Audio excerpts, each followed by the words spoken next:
दोस्तों, अब तक आप लोगों ने जो वीडियो देखा उन सारे वीडियोज़ को लेकर जो है एक बड़ा वीडियो आज आपके सामने लेकर आ रहे हैं। और ये जो है थोड़ा सा लंबा हो सकता है, लेकिन आप इसे अंत तक ज़रूर देखिए। दोस्तों, देश में आजकल बड़ी विचित्र घटनाएं घट रही हैं। ऐसा लग रहा है राष्ट्रीय स्तर पर कोई हास्य प्रतियोगिता चल रही है। नेता लोग दिन में लाखों की भीड़ जुटाकर चुनावी रैली कर रहे हैं और रात को ऑफिस में बैठकर कोरोना पर गंभीर चर्चा भी करते हैं। हंसी नहीं आती? आती होगी, हमें भी आती है। दूसरी तरफ कुछ तथा कथित साधु संत धार्मिक और आध्यात्मिक बातों की जगह गालीबाजी और अनर्गल बयानबाजी करते घूम रहे हैं। शस्त्र उठाने की बात कर रहे हैं, हिंसा और उपद्रव फैलाने की बात कर रहे हैं, लोगों की हत्याएं करने का आह्वान कर रहे हैं। संत होने के नाते अमृत की वर्षा करने की जगह देश और समाज में जहर फैलाने का काम कर रहे हैं। यह सब चीज़ें देखकर हंसी भी आती है और दुख भी होता है। हमारे समाज का एक वर्ग, छोटा सा वर्ग, इन तथाकथित साधु संतों की इन अनर्गल बातों का समर्थन भी कर रहा है। आप ये देखकर आश्चर्यचकित होंगे कि कोई कैसे इस प्रकार की बातों का समर्थन कर सकता है। मैं बताता हूँ इनके समर्थन में खड़े लोग कौन हैं।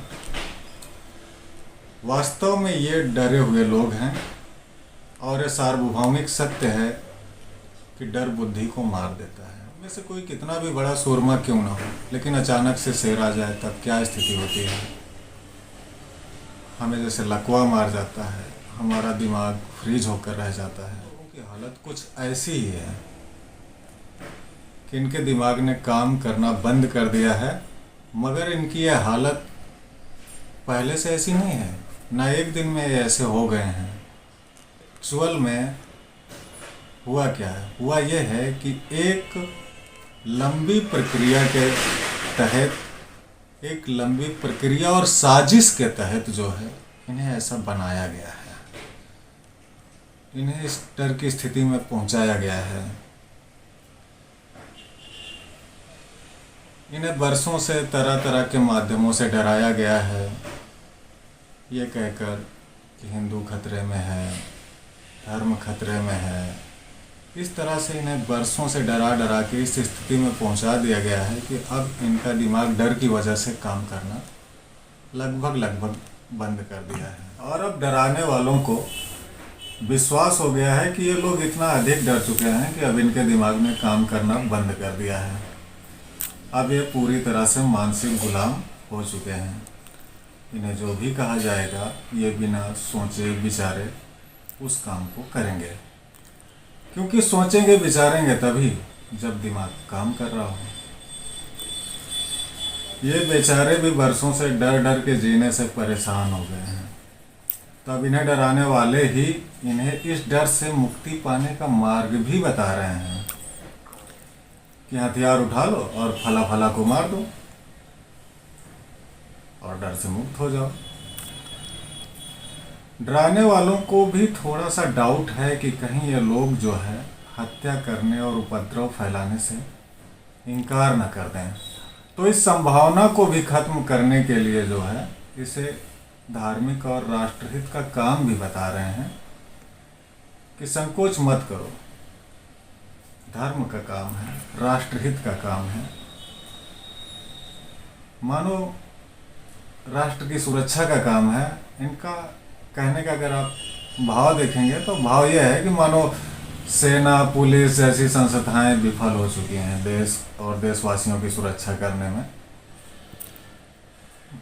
मैं जानता हूं कि इन लोगों को मेरी बात समझ में आने की संभावना बहुत कम है, किंतु मैं एक आशावादी प्रवृत्ति का व्यक्ति हूं, तो थोड़ी सी आशा है कि शायद समझ ही जाएं। तो आज के इस वीडियो में मैं ऐसे ही लोगों से मुखातिब हूँ जो इस प्रकार के आह्वान करने वालों के पीछे चल रहे हैं। मैं आप सबसे इसी आशा के साथ कहना चाहता हूँ कि प्यारे भाइयों, हिंसा, उपद्रव और हत्या करना कोई धार्मिक काम नहीं है और न ही राष्ट्रहित का काम है। घृणा, ईर्ष्या और हिंसा जैसी दुर्भावनाएं धार्मिक नहीं बल्कि अधार्मिक भावनाएं हैं। आप देखिए तो सही, बुद्ध ने धर्म के मार्ग पर जाने का निश्चय किया तो क्या किया? उन्होंने सत्ता और राज सिंहासन को ठोकर मार दी। लेकिन आप देखेंगे कि आज कुछ ऐसे संत हैं जो आश्रम से निकलकर, मठ से निकलकर सत्ता के सिंहासन की तरफ जाते हुए दिखाई पड़ेंगे आपको। अशोक ने क्या किया? अशोक ने शस्त्र फेंक दिए। पर ये तुम्हें कृष्ण और अर्जुन की कथा सुनाएंगे कि देखो कृष्ण अर्जुन को कैसे समझा रहे हैं कि हथियार उठाओ और अधर्मियों का सर्वनाश कर दो। मैं नहीं कह रहा कि उनकी ये बात गलत है और ये झूठ बोल रहे हैं, किंतु ये तय कौन करेगा कि अधर्मी कौन है? ये कथा सुनाने के बाद वास्तव में यही धूर्त लोग तय करेंगे कि अधर्मी कौन है और तुम्हें बता देंगे कि फला फला समुदाय अधर्मी है। मैं पूछता हूँ कि कौरव मुस्लिम थे, बौद्ध थे या ईसाई थे? नहीं ना। तो भाइयों, अधर्मी की परिभाषा जाति, धर्म या वंश के आधार पर नहीं तय होती। भक्त प्रहलाद के वंश को देखिए। क्या हम वंश के आधार पर भक्त प्रहलाद को अधर्मी कह सकते हैं? क्या हम विभीषण को वंश या जाति के आधार पर अधर्मी कह सकते हैं? क्या रावण जाति या धर्म के आधार पर अधर्मी है? क्या कौरव जाति या धर्म के आधार पर अधर्म के मार्ग पर चले गए थे? या दुर्योधन कपड़ों के रंग के चलते अधर्मी हो गया था?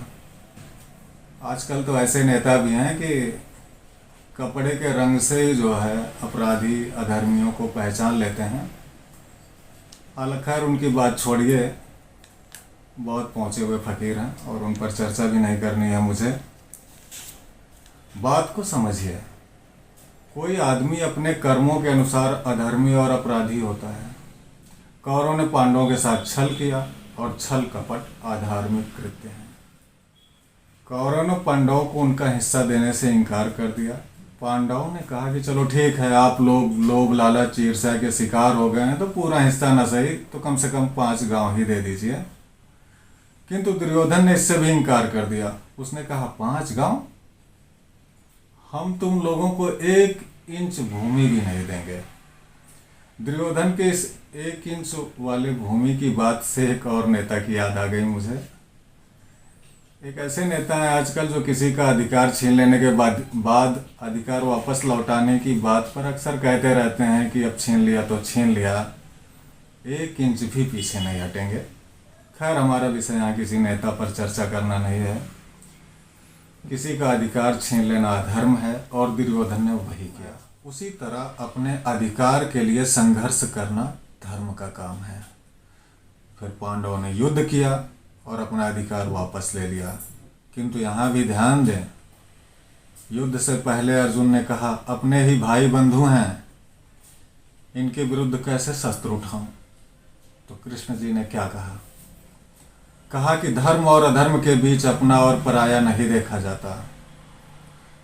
किंतु आज आप देखिए, आप लोगों का धर्म के नाम पर क्या हाल कर दिया गया है। आप अपने और पराये के चक्कर में पड़कर, और इससे दुखद स्थिति तो यह है कि धर्म का काम समझकर कभी बलात्कारी के पक्ष में तिरंगा यात्रा निकालते फिर रहे हैं, तो कभी किसी हत्यारे का जेल से आने के बाद स्वागत सत्कार कर रहे हैं, उसकी जय जयकार कर रहे हैं। तो कभी हिंसा और उपद्रव की बात करने वाले साधु संतों के समर्थन में खड़े हैं। क्या बलात्कार करना भी धार्मिक कृत्य है? क्या गाली देना भी धर्म का काम है? हिंसा और उपद्रव की बात करना भी धर्म का काम है? या किसी की हत्या कर देना भी धार्मिक कृत्य समझते हैं आप?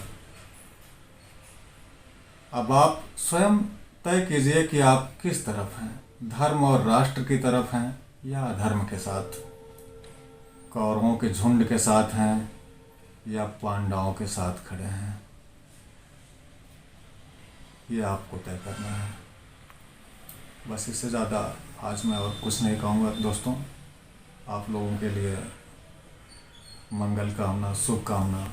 मिलते हैं फिर से अगले वीडियो में, तब तक